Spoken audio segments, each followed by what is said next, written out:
A lenda is a myth, a legend, or a story that is mostly conceived in the depths of our imagination but holds some historical truth. Passed down through oral transmission, the story often teaches a moral of life lesson that can transcend the time from which it came.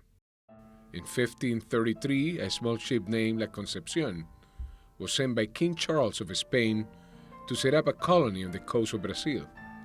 One clear morning, as they approached the coast, the calm seas vanished as a storm arose and the ship began to flounder. The people prayed to Our Lady of Grace to save them and promised that if she helped, they will build a church where they landed in her name. When the storm suddenly abated, they kept their promise and built a church in her honor. This church was built in the middle of what would later be Sao Francisco de Sol. The time of our story is 1712. In this year, the city's mayor, or capital, is Domingo Francisco Francisquez, known by his nickname as Cavesson, placed in power by King João Paulo of Portugal. In 1698, he rules as a tyrant, using cruelty and violence to control his people. Historian Adriana explains what the city was like. Brasil, nos idos do século XVIII, né? A gente está falando aqui nos anos de 1700. O Brasil ainda era o quê? Colônia de Portugal, ainda não havia acontecido a independência do Brasil. Então, São Francisco do Sul, como tantas outras vilas do litoral brasileiro, ela era administrada por um capitão-mor, ou seja, uma pessoa de posses que recebia uma autorização por 3 anos de representar a vila e de administrá-la. Cavesson has a brother, Miguel Francisco, who falls in love with an extraordinarily beautiful woman whose name is Ana Lamin. She was desirable and another man fell in love with her as well, the local judge João Moore. The men agreed to a duel for her hand in marriage. They take 5 steps forward, turn, aim, and fire.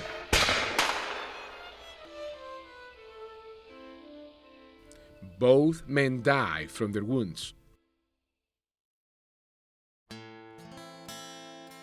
Cavesson blames Anna for his brother's death and searches for her in the streets of Sao Francisco.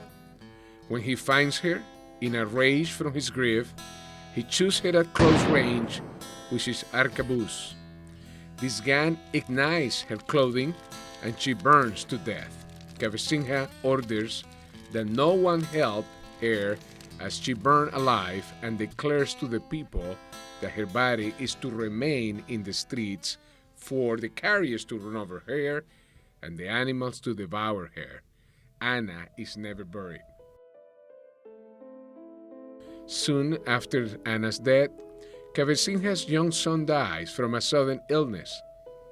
He expects to bury inside Our Lady of Grace Church under the front altar. This is the traditional place of burial for people of high status or honor in the city. However, the priest, Friar Fernando, refuses to allow Cavesson's son to this burial place. He refused him this honor because of Cavesson's history of profound cruelty. Naturally, Cavesson is enraged at the priest's refusal to honor his family. He orders his men to arrest the friar, and at dawn, Friar Fernando is placed in a canoe with his hands bound. He's given only a few dry fish called cambiras. The people of the city gathered to witness the priest being set adrift at dawn into the bay. Cavesson's parting words are, "Let us see if your God will save you." According to accounts, before he is sent out into the bay, the priest curses the city, saying that San Francisco will never become prosperous. The friar drifts from several days out to the sea, but is rescued by local indigenous people who returns him to the city.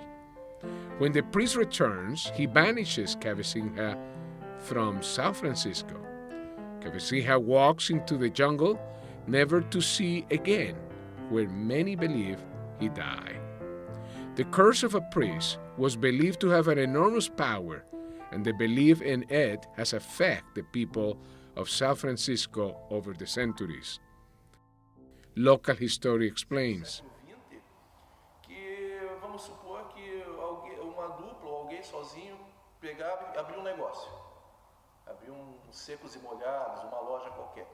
Se desse certo, se a pessoa fosse correta, se a pessoa economizasse dinheiro, não jogasse, não gastasse com bebida, com jogos, etc., era porque a pessoa era inteligente e a loja vingou. Mas se desse errado, eles usavam como desculpa o argumento da praga do padre. Aí já aproveitavam, né, e talvez nem pagasse o seu credor, dizendo que, olha, até queria pagar, eu fali, não posso pagar por causa dessa praga do padre. Lendas are stories that endure for generations because they embody beliefs and transcend time, culture, and place. The sins of the fathers follow the son. Cruelty will be avenged. The risk of tragedy with extraordinary beauty, jealousy, and passion, the power of a priest's curse. These are lessons of the Lenda of Sao Francisco, beliefs that endure today just as they did on a small island in Brazil centuries ago.